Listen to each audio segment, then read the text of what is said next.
Hello and welcome. Let's just take a moment. Go ahead, take a deep breath with me.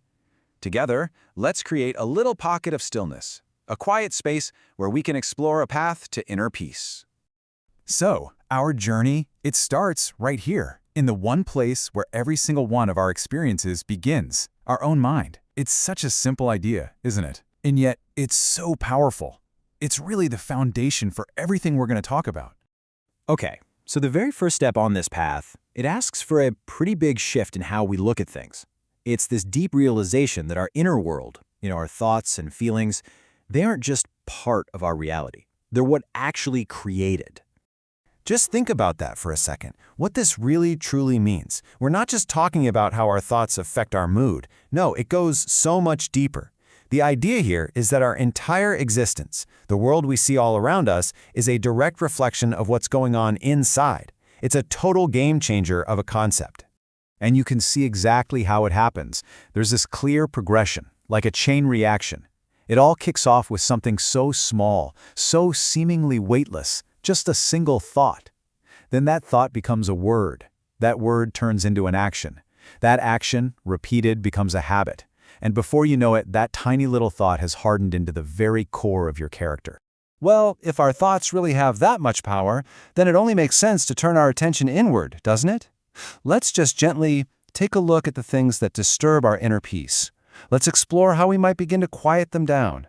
Now, this is such a critical distinction to make. You see, we often think of anger as something that'll get us punished, right? Something from the outside.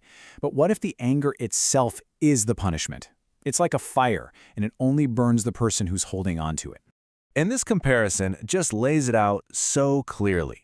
We have a choice. On one hand, you've got anger, described here as a poison you drink yourself, and on the other hand, there's love, the only thing, the only force that can actually heal that wound and make hatred disappear. The choice, well, it's always ours to make. So what does this all point to? It's a really crucial idea. The inner peace we're all looking for, you don't find it by adding something new to your life. You find it by letting something go. The path to peace literally opens up the moment we decide to release that resentment, the moment we choose forgiveness.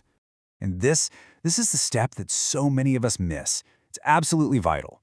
That compassion, that forgiveness we're talking about, it has to start with ourselves. It has to be turned inward first. Because if your compassion doesn't include you, well, it's just not complete, and it can't fully heal.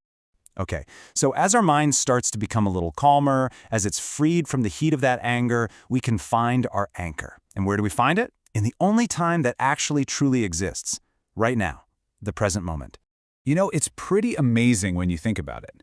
How much of our suffering comes from times that don't even exist, right? We spend so much energy mourning a past that's already gone, or worrying about a future that hasn't even arrived yet. But all our health, all our wisdom, all our peace, it can only ever be found right here, in this moment. Let's just pause on that for a second. Really let it sink in. This moment, the one happening right now, it's not just a moment in a long line of them. The idea here is that it's everything. It is all there ever is. So when we can concentrate our mind right here, what we're really doing is connecting with our entire reality. And what's the power of just one single moment? I mean, really think about it. One conscious moment can completely change the direction of an entire day. And one good day can absolutely change the course of a whole life. And where does it all start? It begins with just one. And focusing on the present like this, it's incredibly freeing, isn't it? It means we can stop scattering our energy. We can bring it all back from yesterday and tomorrow and focus it right here. On this day, on this action, on this breath. Because at the end of it all, what we do today is what truly matters most.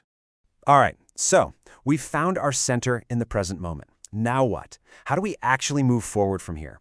Well, this is the part where we begin to walk our path with real purpose, with real clarity. Now, this journey is, of course, deeply personal for each of us. But these steps, they give us a kind of map. First, you've got to find your purpose, and then give your whole heart to it. Second, you have to understand that this is your path to walk. Nobody else can do it for you. Then you have to actually act on what you learn. And finally, you share the happiness you find. It's that simple and that profound. And this is such a powerful reminder, isn't it? True wisdom, real wisdom, isn't about how many books you've read or how many holy words you know. What good are they if you don't act on them? The real power is unlocked when we start living these truths, day in and day out. And that final step, about sharing, this illustrates it so perfectly. Think about it like one candle lighting another. The first candle doesn't lose any of its own flame, right? It just creates more light. Happiness is exactly like that. It's not something that gets used up when you share it. In fact, it's the opposite. It actually grows. It's this incredible resource that multiplies the more you give it away. So as we bring all these ideas together, we see that this path doesn't end with some complex theory or a really difficult practice. It all culminates in a truth that is, well, it's both incredibly profound and beautifully simple. And here's a beautiful reminder to always seek out what's essential. To just let go of all the noise, all the hollow words and distractions, and instead look for that one word, that one single action, or that one thought that genuinely brings peace. And you know what? This search for simplicity, it leads to the ultimate realization. It leads us to see the deep, unbreakable connection that we share with, well, with everything and everyone. It's this recognition that the feeling of being separate, it's really just an illusion. And so we're left with this, a simple but incredibly profound question. It's really a thought to carry with you on your own path. If you can truly see yourself in others, then who could you possibly harm?